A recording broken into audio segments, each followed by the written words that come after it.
सावन के साथ त्योहारों का मौसम चालू हो चुका है। रक्षाबंधन, जन्माष्टमी, करवा चौथ, गणेश चतुर्थी और दिवाली जैसे त्योहार आने से पहले घरों में मिठाई बनना, पकवान बनने से पहले इतनी महंगाई के बढ़ते हुए किसी भी घर में दीपावली पे इतनी ज़्यादा मिठाइयाँ नहीं बनेगी, क्योंकि आमदनी पहले ही नहीं है लोगों की। और सरकार ने इतनी ज़्यादा भाव बढ़ा दिया चीनी का, जैसे कोई सोना चांदी बिक रहा हो। ये सरकार गरीबों के साथ बहुत अन्याय कर रही है। इसका असर सबसे ज़्यादा गरीबों पे पड़ेगा, क्योंकि गरीब लोग चीनी को इतनी महंगी खरीद नहीं सकते, वहाँ जबकि अमीर लोग इसे खरीदने में कोई कष्ट नहीं होगा। सबसे बड़ी मुसीबत गरीबों को आने वाली है, और सरकार जबकि गरीबों को वोट से ही जीतती है। जिस दिन गरीबों ने वोट देना बंद कर दिया, उस दिन सरकार का पत्ता साफ हो जाएगा। लेकिन सरकार को ये बात कौन समझाए।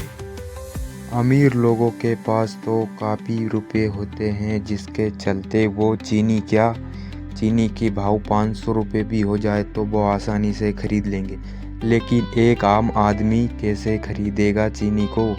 उसकी आमदनी 300 से 500 रुपये डेली की होती है। वो चीनी खरीदेगा या अपना घर चलाएगा या अपने बच्चों को पढ़ाएगा। अगर ऐसा ही चलता रहा तो आने वाले समय में ये इंडिया, अपना भारत देश एकदम बिल्कुल ख़त्म हो जाएगा, और आगे के देश, पूरे देश आगे निकल जाएंगे। चलो चीनी का भाव बढ़ने के पीछे का राज जान लेते हैं। आखिर चीनी का भाव किस वजह से बढ़ा, क्या कारण है चीनी का भाव बढ़ने का।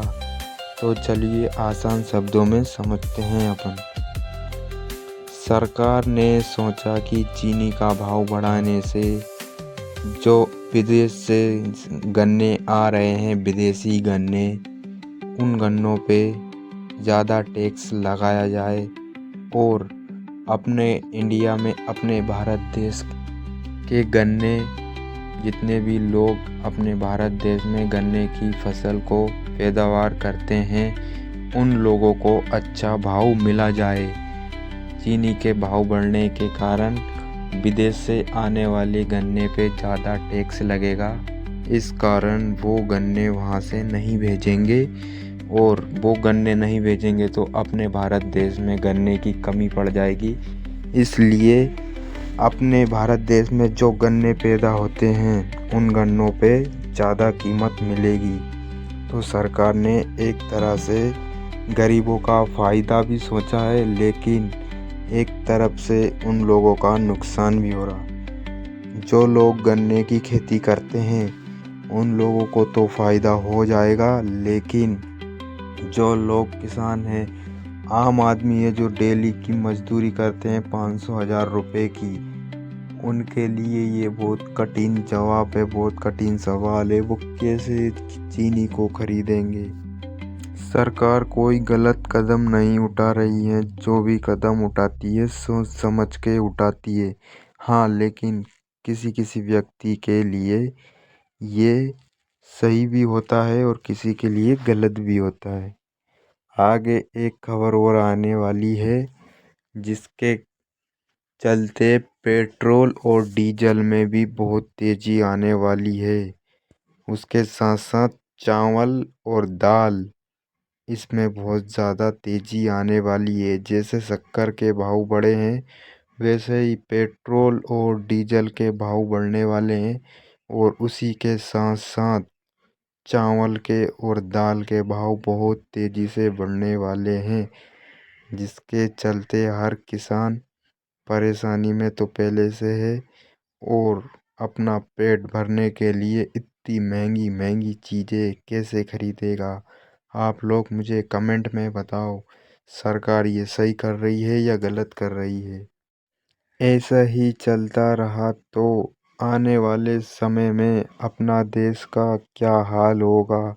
इतनी महंगाई में क्या आम इंसान अपनी ज़िंदगी गुजार सकता है क्या। कैसे गुजारेगा। उसकी कमाई 500 रुपये डेली की है।